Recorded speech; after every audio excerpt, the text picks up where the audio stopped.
In this marketing podcast, we interview digital innovators on their logistical approach to modern marketing tactics and creative strategies to accelerate their company to new levels. In today's episode of Rise, Grind, Repeat, we're going to be talking to Kristy Siefkin. Kristy, I'm so excited to have this conversation. Ultimately, you're a great communicator. Lots of digging I've been researching, and ultimately what I love is just the communication, your background in psychology on, what is the psychographics or the psychology of communication. But the reason why I love it is ultimately we're a marketing agency, and I think a lot of people think marketing is just blasting out messages, but to me it's how do we help brands communicate the right message to the right audience that ultimately drives business results. So, before we get into the nitty gritty and tips and all that, I would love to learn more about your background, why communication, and ultimately what's your story of kind of getting to where you are today. Well, thank you for having me, first of all. And you are a great communicator. I know we were chit-chatting quite a bit before this started, but the fact that your company sees the value in it is huge because every organization, every individual now is expected to be their own brand. Mm-hmm. And how you communicate, especially whether it's on a stage, in a boardroom, on a podcast, through videos, makes an impression and builds trust. So you're on the right path for valuing that. I don't have to tell you that. You guys know that with your successes. In answer to your question about my start, I was not always a strong communicator. I was not always a confident communicator. In fact, I was a pretty shy kid. I was very, very quiet, very introverted. I was the kid coloring in the closed cabinets. I'd hide in the cabinets in our house. Always stayed kind of close to my parents, didn't stray far from them. And I remember in kindergarten, a turning point for me. It's often those early memories that really stick with you. Mm-hmm. And I was a huge Wizard of Oz fan growing up. And in kindergarten, the teacher announced, we're going to do a play. It's going to be Wizard of Oz. And specifically, Dorothy was always my favorite character. I knew all her lines, all her songs. So, of course, I wanted to be Dorothy in this play. So I practiced the songs. I practiced my skipping down the yellow brick road. My mom had a little Dorothy costume that she'd made me. And the day comes in class to raise your hand, who wants to try out for various roles. And when they came and said, who wants to try out for the Wicked Witch, who wants to try out for the Tin Man? They said, who wants to try out for a Munchkin? And I raised my hand for that.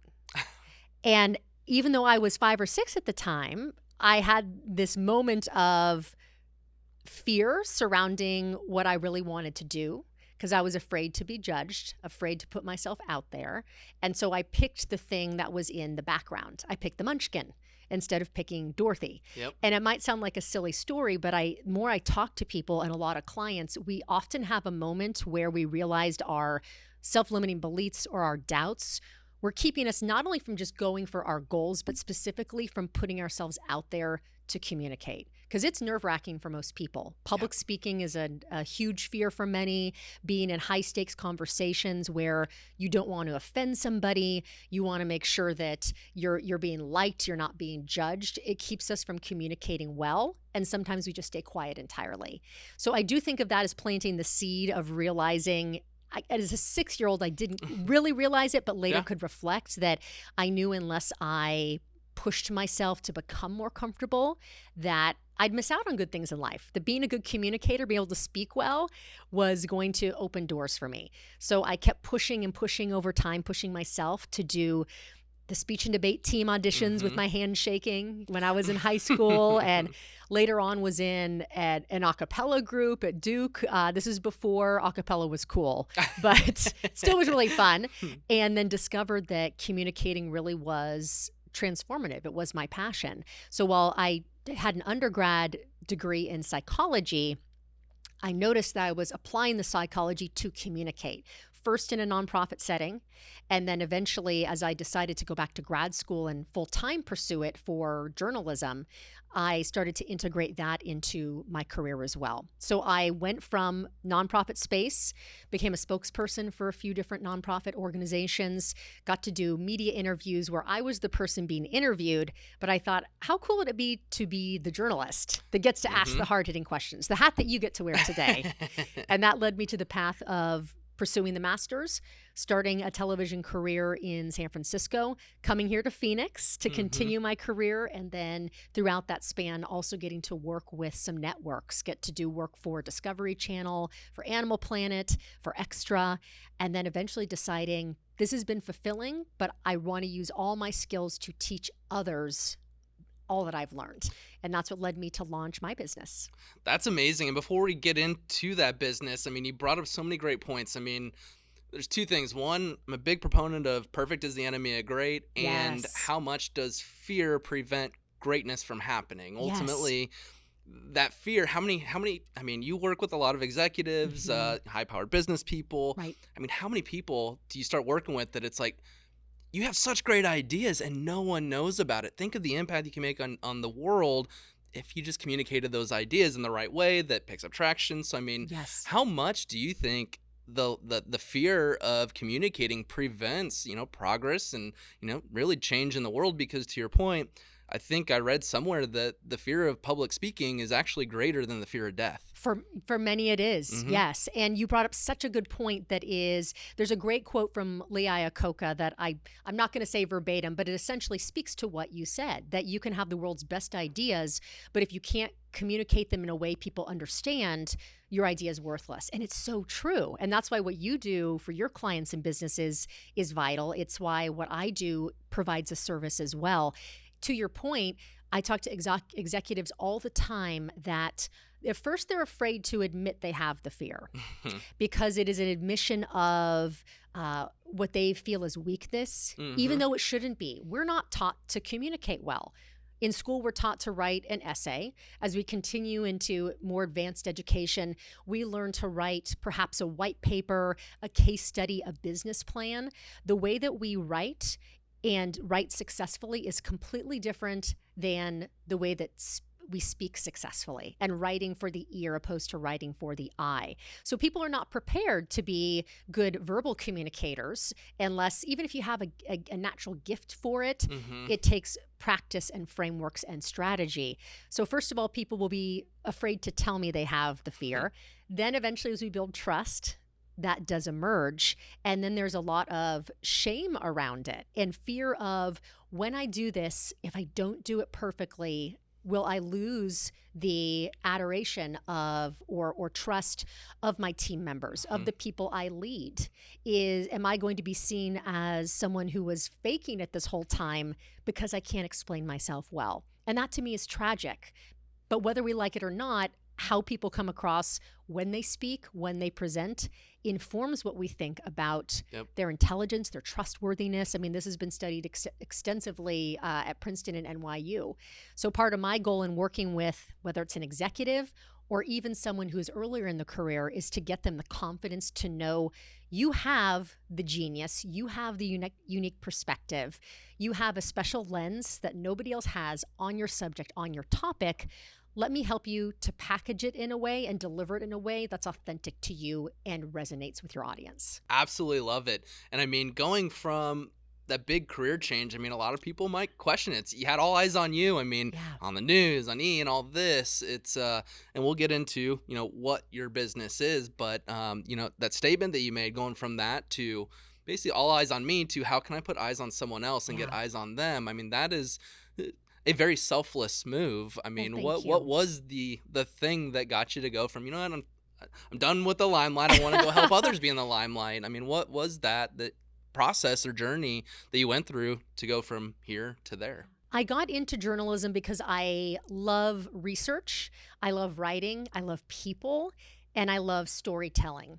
TV was just a byproduct of it. I've told people many times that if I could have done radio, I would have been happy to do that too. It wasn't even the being in the limelight piece that attracted me, but I've always enjoyed packaging stories and information in a way that has an impact. And so I did that. I got to do it a lot as a hard news reporter and feature reporter in different markets. And as I advanced in my career, funny enough, I feel like I got farther and farther away from what drew me to journalism, because the more that you climb the ranks and become an anchor position within television, which is a wonderful position, it's an esteemed position, you're no longer on a daily basis meeting new people, researching new topics, getting to have that interaction. So I really missed that. I really craved it. And the schedule of a TV newscaster is tough. You work the opposite hours of the rest of the world. Yep. You either are getting up at 1:45 in the morning to go to a morning shift, or you're working till 11 or 12 at night. So I was even finding that schedule was keeping me from even volunteering to help people in the way that I wanted. And my family is not entirely educators, but we have a long line of them. My aunt was a kindergarten teacher. My dad was a professor at the doctorate level. Wow. My aunt, different aunt, was also a teacher. So I think it's also in my blood to want to educate others and see them soar, help them get their wings. That for me is ultimately fulfilling. And I discovered that as a reporter, when I would tell a story for an organization, for an individual that changed their life in somehow. It brought awareness about their cause. It helped drive change within the community. It helped to bring attention to something that people didn't know about. That's what made me get up in the morning. It wasn't I'm on TV and people are going to know my name. That's never what fueled me. So as soon as I found out I can get that hit, the adrenaline for me is seeing somebody say, Kristy, I landed the TED Talk, or Kristy, I got the promotion at work because of what you taught me, or I never had the confidence to speak back to my boss who didn't treat me very well. And now I know how to do it in a way that is calm and authoritative and I'm taken seriously. That's why I do what I do. It's the fulfillment. It's Yes. it's so amazing. So many people get lost in the got eyes on me, the money part of it, Yes. rather than like what gets you up at night. There's so much more Yes. happiness if you go down that route that leads to all the other things. That if you do that successfully, there's PR, there's news that can come your way. It might not be as big as all that, but at the end of the day, you're going to bed happy. You're waking up hungry. I mean, it's amazing. And I feel that from you as well. Just in how excited you are talking about your business and watching you do this. It's what keeps you going, because being an entrepreneur is hard. There's no line. Yep. And we all have our moments where it's, why didn't I stick with that stable thing where someone else was sending me a paycheck, but I don't regret for a second having pursued this, because it is so tremendously fulfilling. It really is. It really is. And I mean, we share similarities on that front of the fulfillment that comes from it. Because ultimately, I'm a true believer that if we can help our clients, brands communicate better, their solution to the world's problems, we're going to help people find each other, drive growth, and it can ultimately change family trees. And that's ultimately, we just want to help brands communicate better so that we can bring abundance for, clients, employees, and all that. But it truly does. Good communication can drive results that creates the abundance that can change lives. And just seeing that process in real time is just so amazing and exciting to watch. But I think we do share that similarity where you're just helping someone have such a great idea, and helping them communicate it better gives them the opportunity to share, their bright idea that other people's lives can change through it. And you're literally impacting, it's a ripple effect of how many different people's lives are changing just through your skill set and communicating. Ditto to all of that. And I'm sure everyone's wondering, okay, well, what do you do? Would love to. All right, what is your business, and what is it that you do? It's easy to remember my business name because it's my name. Although if you don't know my name, maybe it's not easy to remember. But my name's Kristy Siefkin, as you mentioned earlier. My business is Kristy Siefkin Communications. But my methodology, that is the core of all that I do, is the go-to speaker method. So using all of my background as a journalist, as an international spokesperson, as someone who trains speakers in the nonprofit space, I teach executives and teams to craft sticky and memorable messaging and then deliver it in a way that makes people want to act. That can be in a boardroom, on a stage, in front of a podcast microphone, or in front of a video camera. So I'm a trainer and a coach is the simple way to put it, but it's an end-to-end process from developing your unique perspective, discovering your unique expertise within your field, crafting messaging that brings your unique perspective to your audience, also with the audience in mind of what they need to know and want to know, and then using that to craft whatever your communication is. So for some individuals, they'll work with me. They do have, let's say, a keynote speech in front of 1,000 people at a conference, and they it's not just presentation nerves. They don't know what to say. They don't know how to incorporate storytelling. They don't know how to make sure the audience pays attention. We address all of that in that context. For others, they have founded a company and they're on a road show. They're doing TV news interviews. They're doing podcast interviews. So I work with them to create the messaging and teaching them also what happens in this media setting. You're a friendly, positive host, but not all journalists are. Members of the media have agendas. I've lived in that space. So how do you navigate when a story is going off the rails? How do you take control of an interview and make sure that the narrative is what you want to be out there? How do you influence the questions that a reporter asks? And a lot of organizations also come to me to train individuals to be ambassadors for their company. Because every person, including in your office right here, when they go home tonight, when they're at line in Trader Joe's or they're at a party this weekend, when a stranger asks them about your business, what they say and how they say it has that ripple effect that you brought up earlier. It can dilute your brand or it can strengthen it. So I also teach teams to make sure everyone in their organization is consistently speaking about the company, helping them developing not just the communications, but how they deliver it and how they respond. Because many people think of communications as I am speaking or I am writing. They completely neglect the other side of the table. And this is where the psychology comes in. And I love tapping into that background. How do you play into human motivation? How do you play into what drives us? How do you play into what studies have shown stays memorable to make sure that when you're communicating, it's a conversation, always a conversation, even when you're doing something like a speech that might seem one-sided. It's amazing. It's heard in a podcast recently that the most interesting person anywhere is the one that's asking questions and listening. And so many people say it's me talking that is the most interesting. It's people feel like they have to be the one talking in order to communicate. But I think so many people don't value the listening part. And if you can regurgitate and say, it basically shows someone that you're listening, it shows that you care. And then once you make that relatable, their listening goes up quite a bit. And to me, it's funny because that's how we understand if our message is resonating based off of the data. Right. And to me, the data is how we're listening. It's like, I said this. Yes. This didn't work well. This one, the data is great. This message is resonating. So let's keep building on that. But it's, to me, communicating, a big part of it is understanding who your audience is and listening to what's being said so you can have a conversation. What you've just shared about the audience is so key. I often will meet with a client and they say, well, here are the things I want to say in my speech, in my interview, in my Zoom meeting. And I stop them and say, who are you talking to? And let's do an analysis of them. In your world, it is the avatar or the buyer persona, but that exists in any communication. And we often make the mistake of making the communication about us. I just finished with the client earlier today. We wrapped up the session starting to create content for a short speech that he's going to deliver. And I said, what is it you want your audience to know? He started talking about why this was an important speech for him to give, why it was part of his legacy, why it was part of the impact he wanted to have. And I stopped him and said, tell me in this little description where your audience comes in, because this is all about you. Not in a rude way, but why should I care? You always have to ask that question before you dive into any communication at all. I meaning the audience member.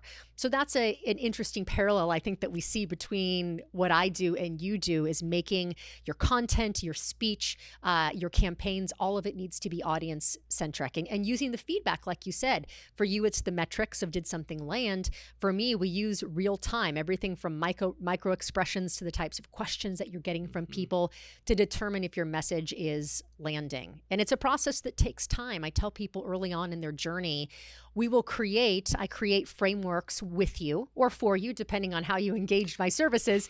But this isn't going to be the end of it. This is a living, breathing thing. And as you continue to get new expertise, you get more insights, you get to know your topic, your subject matter better, what you're going to communicate and how you communicate continue to shift. Yep. It's amazing how many people don't think of that audience, and it's like, oh, well, that doesn't matter. But then you take a step back and, hey, you have a new job. How you communicate that to your grandma, to your wife, to your husband, to your kid, to a friend, to a new acquaintance, you're going to say the same thing, but a little bit differently based off of that relationship. And ultimately, those little nuances of the words, the word choice, and all of that really make a difference. And I'd love to. I mean, we do a lot of A/B testing, and it's amazing how one little word can make a difference. Would love to hear an example of maybe the most fulfilling or the most exciting time when someone had something super exciting, just saying the wrong thing and ultimately going through your process, and just by cleaning up a few words and all these things that ultimately allow them to deliver a message that gave them the results that they were looking for. Yeah. This isn't specifically a word shift, but a shift in communications that is near and dear to my heart. I think it falls into what you're talking about. I had a client that had been in the marketing space, and I believe was an English major. This individual was not in the STEM space, but wanted to get into STEM really badly and had limited experience doing research, having the credentials that he needed to get the types of jobs that he wanted. Before we had met each other, he had interviewed for all of these jobs within big companies in Silicon Valley and was consistently turned down because his resume didn't reflect that he had the experience. What we did was work together on his thought leadership, on his messaging, and on his storytelling to be able to show companies that through storytelling that he had all the skills and had unique skills in terms of not the tactical skills, but the problem-solving skills, the creativity skills, the ability to work in teams. And he not only got one offer after that, but started to get multiple job offers at the companies that he wanted to work for. And he even got the feedback as he asked these companies, what is it that worked this time? What was different? Once he got the job offers, he could say, hey, this wasn't working before. What was it? And they said, we could tell that you had the ability to be a leader. So this is where leadership and communications are so closely tied. Companies are, yes, looking for people who are gifted in their craft, tactically speaking, are really good. But what's the difference between somebody that stays in that technical operational role their whole life versus becomes a leader? It is their ability to have trust in those that they speak to, be able to communicate a vision, be able to guide people through difficult times by being a good communicator. So when you demonstrate that, independent of your field, you are immediately much more valuable than someone who has the technical skills alone. That is amazing. Yeah. I mean, and again, just helping. And that just goes back to show that you understand this, the role in it. It makes that relatable. I mean, it understands that, hey, you're listening. You understand what this role needs and the requirements are, and help them communicate the path to, getting that job. Yeah. Storytelling has been brought up several times, and I love it because it's at the core of everything we do. Absolutely, and I give my thoughts, but I'd love to hear why is storytelling so important? What are the impacts of it, and what are the outcomes that can come from it when you do it successfully? The psychology nerd in me is going to start with the science of it. I love it. I love the psychology. I love it so much. Yes, I tell people many times when I went back to grad school, I was going to do journalism or get a PsyD. So in the world of psychology, a PhD is research focused, a PsyD is clinically focused. And I knew if I wanted to pursue journalism, it's a young people's industry. I mean, you're on the go, it's crazy hours. I figured I'll do this now. I'll get the PsyD at some point. But until I get there to get that, I try to incorporate it in all I do. Storytelling, there's been all sorts of research around the way that storytelling impacts our brain. So fMRI studies have been done of people's brains, looking at how their brains react when they are given strictly data and information versus a story. When we are fed data and information in one of those PowerPoints or videos or speeches that puts us to sleep, it activates two areas of our brain, Broca's region and Wernicke's region. And both of these are responsible for language processing. That's it. You're hearing the words, your brain is maybe internalizing them. They're trying to understand them. Doesn't mean you'll remember it. When individuals tell a compelling story, they wrap the information within a story. As many as 8 areas of our brain light up in these studies. And it also involves your sensory cortex and your motor cortex. So when we're told a good story, feel as if we are the character experiencing it. It's the reason when you watch that scene from Titanic, this stands out to me as a good example, where the water's rising and Jack and Rose are getting pushed down the hallway and they're trying to unlock the gate and the key drops and then someone comes to help them, but then they drop the key and the water's rising. You're saying, oh my gosh, are they going to die? Are they going to drown? You're sitting there on the edge of your seat wondering, will they live? Because you're pulled into the story. And it's why we get the sweaty palms where our heart starts racing. Good stories tap into not only light up those regions of our brain, but cause the release of different chemicals. So we get a surge of dopamine when we're in these stressful situations. And dopamine is like a Post-it note.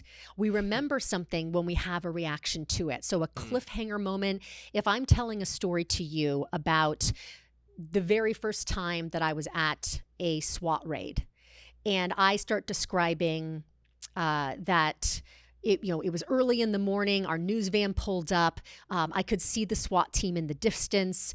They weren't really moving. All I could see is these protesters were starting to bang trash can lids, and they started to kind of march down the street. The SWAT team started to come a little closer, and suddenly I heard crack, crack, crack. What are you wondering now? What's crack, crack, crack? What happened? Exactly. So I've got you on the edge of your seat wondering, Kristy, what was that crack, crack, crack? Was it gunfire? Was it fireworks? Was it tear gas that was being deployed? And that's a story for another day. But when you set someone up to wonder what happens next, it seals it in your brain. So storytelling causes that to happen when we storytell and share our vulnerabilities, which also is so key to be a successful leader in today's climate. That's when we get the release of oxytocin or the love drug, the bonding drug. And it's what makes us feel closer to somebody, not just in a romantic way and not just between mother and child or father and child, but in a way that we feel like we can relate to them. So for leaders, to really succeed in today's culture, they need not just the authority, right? You need to be someone who people can trust and say, I know Dustin's going to make a good decision. I trust him. But there needs to be authenticity. There needs to be the relatability. And that's developed over time and largely through telling stories of yourself, of the people you've worked with, of the hard times you've had that you've recovered from. And that's why I'm always transparent with clients in these interviews with anyone I speak to about the bumps in my journey, because I think there's a lot of fake in social media. There's a lot of people that are experts, whether it's in communications or whatever their field is, that create this narrative of perfection, and it's just these 10 easy steps and you will land where I did by following these things. It's just a lie. Yeah. Nobody's story is that. There is no overnight success. And I try to, as I coach people and teach them to use storytelling within their communications, share my own failures and struggles through story so that people know, okay, I'm on the path. Kristy was on this path too before she got to a good place, and I'm still learning. I still have those bumps on the road. It's relatable. I mean, so many people want that relatability. I mean, that's what it does. And I think everyone can, after hearing that, go, okay, that makes total sense. I think the next, kind of action is, well, how do I craft a great story? So do you have any tips on how people should go about? I mean, I'm sure a lot of people have heard of the hero's journey and all these different frameworks, but I guess what are some tips that you have on, all right, if I have something I want to communicate, how can I turn this into a story? Knowing that what you just mentioned, the brain literally opens up when storytelling happens. So how can people kind of craft their story in a way that allows their audience to keep their brain open and remember them? To your point, there are so many different approaches, whether it is the hero's journey. I mean, there's stories from mythology applied to the way that we communicate. But I think one of the easiest ways to get started with storytelling is to go back to our earlier discussion point. Start with your audience. Your audience is going to be the hero in your story. So find out as much as you can about your audience. What is it that is their major pain point? What motivates them? Where can you be of most help to them? Where can you add value? As much as you can find out about your audience and figure out what character they represent. And it's hard to draw a broad stroke, but you can create kind of a 30,000-foot view of who is this audience. Then look for stories within your personal life, within the clients that you've worked with, within partners that you've worked with, to find a story that demonstrates the point that you're trying to make. The mistake many people make in storytelling is trying to tell the story before they figure out what the point is they want to make. So start at the end. Start at the end with the point of this story is no matter how many times you fail at public speaking, you will have learned something from that experience to make you better for the next time. I need to figure out, for example, that's the point of my story. Then I'm going to go back in time and pluck some of my own stories, my own public speaking failures. I'm going to share some stories about clients I've worked with that had impressive resumes or big titles that crashed and burned. And I'm going to share those as a way to connect to my audience who I know is thinking, perhaps I can't do this, or it doesn't, if I didn't get it right the second time, Kristy, this just isn't going to land. So the likable hero is your audience. Tell a story that has to do with them. Make it clear what the challenge is. There has to be some crisis and tension within every story. So share that within the stories that you have. What is the resolution? And the resolution doesn't have to be a happy ending. Some of the most powerful stories we tell are tales of woe, for lack of a better phrase. You think of the original fairy tales, Brothers Grimm, Hans Christian Andersen. These stories were horrible. They're not the Disney version. It's somebody gets raped or dies or gets blinded, and they were cautionary tales, but there was a lesson within it. Yep. So whether you have a happy resolution or a not so happy resolution, you then land your message at the end and remind the audience this was the lesson that was learned, so that when they go home and they'll remember those individual stories in a week, in a month, in a year, they'll be able to remember why you were telling them the story. Totally makes sense. And I'd almost wonder if kind of the bad outcome is more of a teaching, path to go down rather than the happy ending. Any thoughts there? Yeah, it's a great question, and it really depends on who your audience is.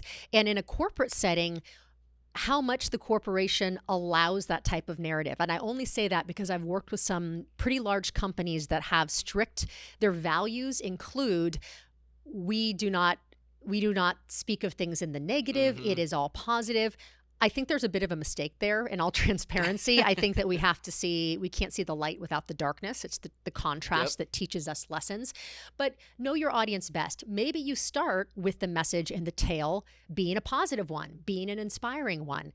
And if you're trying to motivate them to action and that's not working, that's maybe when you make the tweak and you start delivering maybe some of those tales where things did not go well. That may put the fire under somebody to change their behavior. And it depends on the context. If I'm giving a motivational speech to individuals on stage, the stories that I tell, I'll share some stories of hard times of my own or others, but the stories that I finish with and the stories that I leave as the final memory, this goes back to primacy and recency effect. We remember best what's first and last. They're going to be uplifting. I'm going to want to finish on a high note, on an inspirational note. If I am an executive and there is a situation that's extremely urgent and there is no time for people to be inspired, we've got to get this done last week and the stakes are extremely high, my stories are going to tie into, here are the 3 to 5 bad outcomes if we don't act on this now. And it's not being negative. It's just being realistic and knowing what the moment calls for and tweaking your tone accordingly. Totally makes sense. And I'm sure, audiences, Kristy, this is great. I can tell a story, know whether it's good ending, bad ending, whatever it may be. I go to start. The big question is, does the story change based off the medium that I'm telling it, whether it's in person, whether it's on Facebook ads, whether it's on the website, whether it's one-to-one like this, whether it's a podcast? Does the story change, or are there nuances based off the medium in which you're telling that story? I love that question. Nobody's asked me that. Truly, you don't want to change the story in terms of having the facts change. Touche. And I say that jokingly, but it also... our culture is, we live in a time where we need to legitimately be concerned about this. As the term #fake news exists, you want to know that the people that are speaking to you are trustworthy. So never invent your story, never embellish your story to the point that it's not the truth. I'll put that out there first. As you look at different mediums for communicating your story, the more time you have, the more detail you can get into. It sounds like common sense, but where people get lost is, say you and I were doing a 10-minute podcast today instead, and I want to go into the story of, well, I was born on a Wednesday, and it was a full moon, and my mom was wearing green pants. I mean, people do end up getting into that level of detail, and by the time they get to the end of their presentation where there's the call to action, you need to motivate somebody, their audience has tuned out, and you've missed the opportunity to seize somebody. So the short answer to that is, the shorter amount of time you have to speak, the more succinct you have to be. I think in general, the more succinct you can be, the better. Even if you have an entire hour for a speech, whoever got angry at going to a conference and the speaker had an hour but went for 30 minutes or went for 40 minutes? Yeah. Nobody, because you're going to get an extra cup of coffee. Maybe you'll have an interesting conversation with that speaker afterward. Maybe there's going to be some interesting Q&A afterward. If you can be respectful of people's time and speak as succinctly as possible, that's great. Obviously, I'm a huge fan of video. I think it is the best tool for storytelling possible, because you have multiple modalities. You have the words that are being spoken themselves, the way that they're being spoken, your facial expressions, and all of the micro expressions that we're not even conscious to the fact that we're interpreting, and then the gesturing that goes with it. You have all those tools in your belt to pull somebody in and take them into the story with you. If you are simply writing an article, believe me, I love the written form. I think it's very powerful, but you have to be all the more colorful and descriptive when your only tool is writing. The more tools that you have, and it increases from written to written plus audio to written plus audio plus visual, the more that you can pack in there, because you are given the opportunity to hit people from multiple angles. Yep. Totally makes sense. Such great information. Oh, thank you. I'm glad you're enjoying it. I know we talked a little about, I wanted to throw out, if you're game to talk about it, the idea of thought leadership. Do you guys bounce this idea around at all here? I mean, not as much as we should, but this is a path I'm trying to go down. Yes. and do more thought leadership myself. We're working, bigger businesses and stuff like that, where they have, great leaders. And so we're trying to push it on clients. And so kind of selfishly would love to kind of see where you want to go with it. It's really just information for you. I love it. It isn't. It's so that you and I can chit chat about it and then share it with others. I bring it up because it ties into what we've been talking about. And just as you look at your metrics for your companies, I collect data all the time from the clients I work with. And it really informs where I do a deeper dive in developing my IP. And when I develop a new program or I develop a new module in what I teach. And the consistent theme that I have seen in small businesses, large businesses, entrepreneur life, people want to create a brand through what they say. Hard stop. Not to say you can't create it through your fonts, through your colors, through written articles, but the expectation now, given this visual medium culture we live in, is that you can say something interesting, that you have interesting commentary, and that you can do it well. And most people aren't armed with those skills. We're not taught those skills. So I always tell people, if they're looking to get started to strengthen their brand in today's culture, I think being a thought leader through speaking is one of the best things you can do, because you get opportunities on podcasts, you have opportunities to sit on panels, give a speech, be somebody who does even a little lunch and learn event in terms of people learning about what you stand for and your brand. It is, in my opinion, the best way to have that authentic connection and to get people to buy in to whatever your company or brand is. That totally makes sense. And I mean, that's kind of the path that we're going on is Yeah. how can we do more talking that ultimately gives us Yes. more opportunity, and then we can bring the video in, then we can, Yeah. and I'm just a big fan of all three forms of communication. The how can we package it up, get the video, get the audio, Yes. transcribe it, get the written word. And so the mouthpiece is essentially the thing that leads, that creates the opportunity Yes. to do the rest then, it seems like. Yes. And there is an unfair expectation for today's leaders that they are dynamic presenters and dynamic presenters in front of the camera, which is funny to me because especially if you are a younger leader up and coming, yeah, you've had exposure to that. You grew up on your phone. You've been doing this your whole life. But for those who didn't grow up on TikTok or on Instagram Live every day, it's a lot harder. And I've had people confidentially share, I feel like I can't compete, Kristy. I feel like I'm becoming irrelevant because I don't have the ability to create a compelling video, to communicate dynamically in this digital space. And you probably received the same feedback from people that you work with. Absolutely. I mean, that's usually the biggest pushback is, oh, I love it, but as soon as I see that red light, and then I'm afraid that I'm going to say one wrong word. And no matter how much you try and say, well, we can clean things up in post, we can do all these things, it's still that fear that, you alluded to earlier in the show that prevents that communication from happening. Wanted to ask, when we were bringing up the video and whatnot, how do you help, executives, leaders, and all that, where it is so, alpha dominant, like I can't be wrong, and ultimately, how do you get them into a place where they're very uncomfortable to then do it and do it well? I think to become successful long term, it's all about taking small steps that are comfortable. I'm never going to meet someone and then within 10 minutes say, let's have you audition for me, give me a speech, I'm going to record this, and I'm going to show it to your senior leadership team to get feedback. Because immediately somebody is out the door. I start with, I want you to go home and record a video talking to me about something you're passionate about. It could be coaching your kid's soccer team. It could be that you're learning to cook French cuisine. It could be a backpacking trip that you took 3 months ago. And I can learn so much about people and their communication style and their challenges by letting them just speak naturally and comfortably about something that isn't all business. We start there, and I get people comfortable with talking about things that are easy, things that come naturally.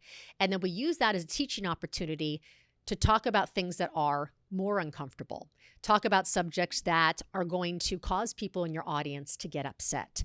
Talk about complex information that your audience might not understand, and how do you distill it in a way that people can understand? And repetition is such a key part of it. It is holding yourself accountable, whether it's if you have a professional like myself who works with you, creating a schedule where you cook into your schedule. I'm going to dedicate 10 minutes at the start of every day or the end of every day to practice speaking into my webcam, my iPhone, or speaking to my husband, wife, my kids to get that comfort. And it's through that, as you become more comfortable, that I drizzle in all of the tactics and technique. Because if you do a big knowledge dump up front, it's overwhelming for people. And people start to think, I've been doing this wrong the whole time. There's no hope for me. Yeah. So I try to sneak, just how parents, you have little ones, so you understand this. If your kids don't want to eat vegetables, you don't put a whole plate of steamed broccoli in front of them and say, eat up. You start with maybe one piece of broccoli and you're going to drizzle a little bit of ketchup or some cheese over it and sneak it in and make it palatable until maybe they start to taste a little bit more broccoli and they can tolerate it. I take the same approach to people becoming more confident communicators. It's baby steps, it's getting in the reps, and it's constantly getting feedback, not just from your coach, but from yourself. There's no better way to look at what you need to work on than to watch a recording of yourself. And it is painful to this day. I mean, I've done television for over 15 years. I still don't like to watch myself. And I still find things I want to change and that are hard. But I've gotten better and better by working with professionals and by watching myself and saying, hey, I would have liked to say this differently, or how could I have showed up more confidently here or there? It's just like watching game day tape. For anybody that plays Love a it. sport, it's the only way that you get better. Absolutely. I mean, that's core of everything. It's having the willingness that this isn't going to happen overnight, so you have to put in the reps. It takes consistency. It takes feedback, critical critical feedback that might not be Yes. fun, but it's if you really want to get to this destination, it's part of the journey, and you're there just to help get them through the journey much Exactly. quicker, better, less painful, and ultimately Yes. once they get to the destination, it's that destination is a lot more fruitful than how they try to do it themselves. Yep. And that is amazing. I mean, you're helping so many people out, and it is communicating and ultimately can help other people. There's a lot that you said that has helped me out, that is good. no doubt helping the audience out. Love to kind of shift gears, and everyone talks Please. 5-year plans, 10-year plans. COVID obviously can throw a wrench, and anything can happen Absolutely. overnight. So I like to try and not focus too much on big grandioso plans. What are you looking to accomplish within your business or personally in the next 6 months? Next 6 months. 6 Oh to my 12 goodness. months. Yeah. What are you What am doing I on now? right now? Yeah.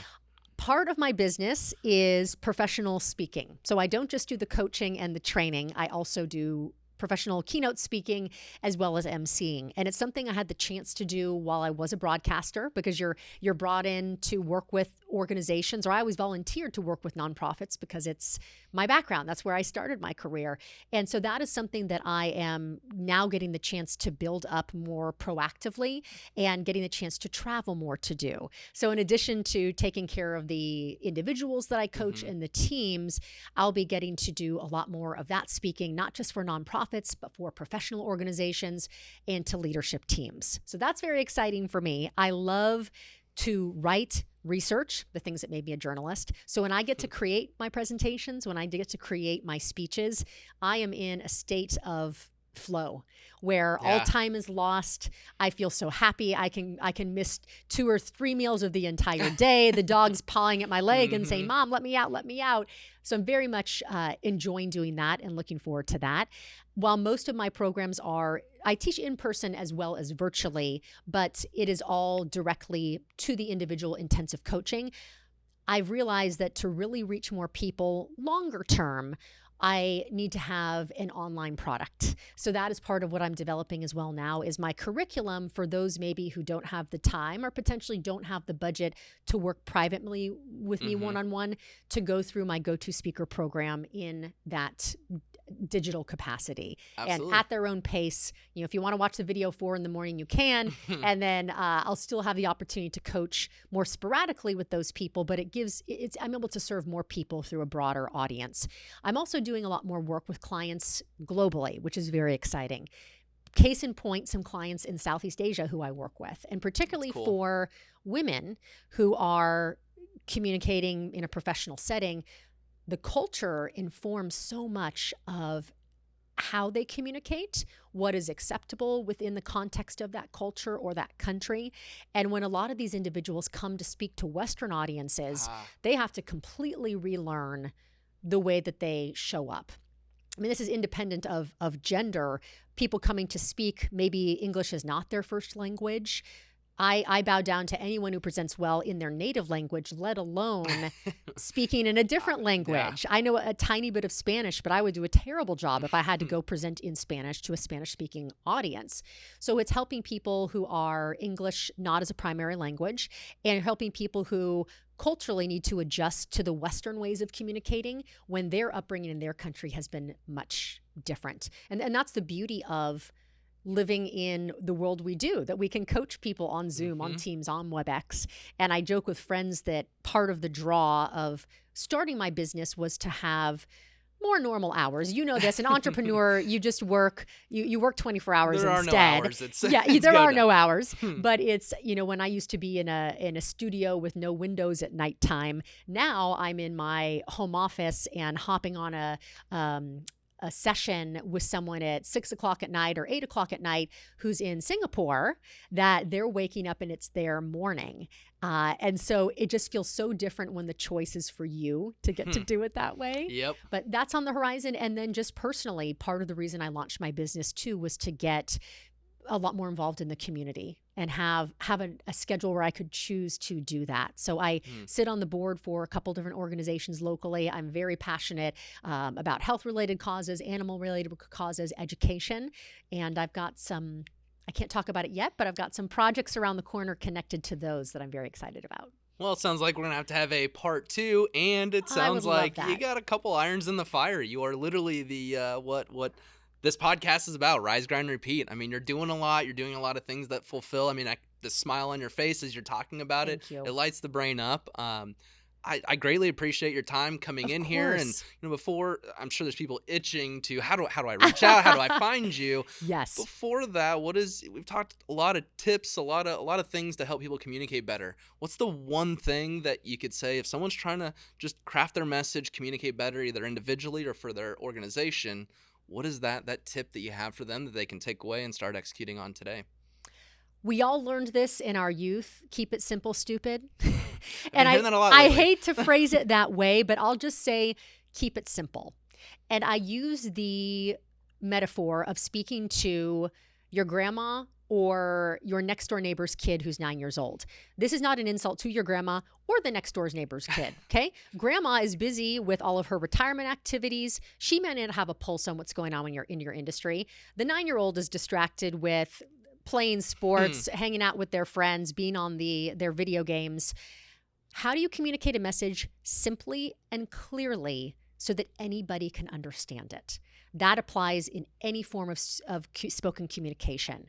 So when you create that first version of a message and it has 4 clauses in it, and it has industry jargon, and it has so many words that you lose your breath partway through saying it, you need to simplify. And then go back and simplify again. Be ruthless. The fewer words that you can use to communicate even a complex idea, the better. People will understand it, and as a result, people will remember it. I am so guilty at that jargon and We all all that. are. We all are. Do not feel bad. So no doubt I'm going to be reaching out, and I'm sure there's tons of people that, my message just keeps missing. Yeah. I'd love your help. How can people reach out to you, Kristy? I am on all the social platforms, Kristy Siefkin, and it'll be, I'm sure, in the show notes, the spelling of it. It's Siefkin. There's very few Siefkins, so you'll find me right away. My company is Kristy Siefkin Communications. My website is my name. I'm on Instagram. I'm on Twitter. I'm on Facebook. I'm on LinkedIn. I'm not on TikTok. Maybe in the future, we'll see, but you can reach out to me through any of those channels, and I'd love to help you wherever you're at. Awesome. Thanks again so much for coming in. This is Thank great. you. Thank you for having me. It was a blast.